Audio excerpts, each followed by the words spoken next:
Hello guys, good morning. Paano ayusin kapag hindi ka matawagan sa inyong WhatsApp account? Subukan nyo po ito guys, baka gumana po ito sa inyong mga WhatsApp account once na hindi po kayo matawagan ng mga friend nyo sa WhatsApp. Punta lang tayo sa ating WhatsApp. Ilong press nyo lang po ang inyong WhatsApp account.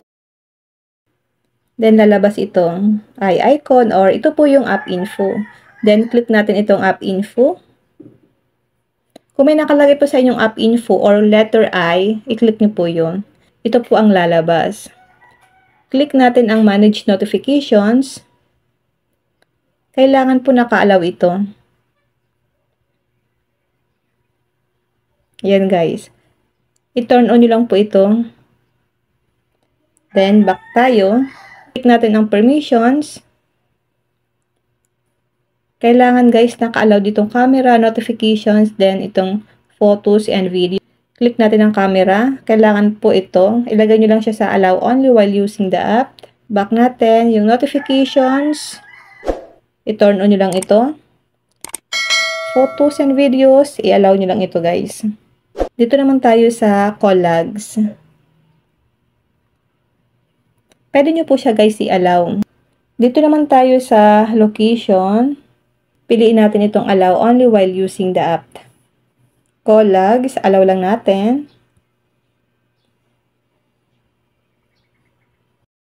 Phone, i-allow lang natin ito. Depende po sa inyo guys kung gusto nyo pong i-allow itong SMS, contact, then back natin. Dito naman tayo sa storage usage.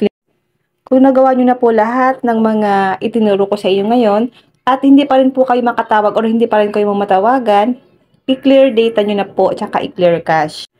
Click storage usage, click natin ang clear cache, then click natin ang clear data. Kailangan po mag-zero B itong dalawa. Click delete. Open natin ulit ang ating WhatsApp. Yan, mag-uumpisa ulit tayo guys sa una. Click natin itong English, depende po sa inyong language. Then, click nyo itong may arrow dito na kulay green. Click agree and continue. Click allow. Dito guys, ilalagay lang natin dito ang ating WhatsApp number or yung phone number na i-register nyo sa inyong WhatsApp. Mag-start na kayo guys sa 9. Click yes.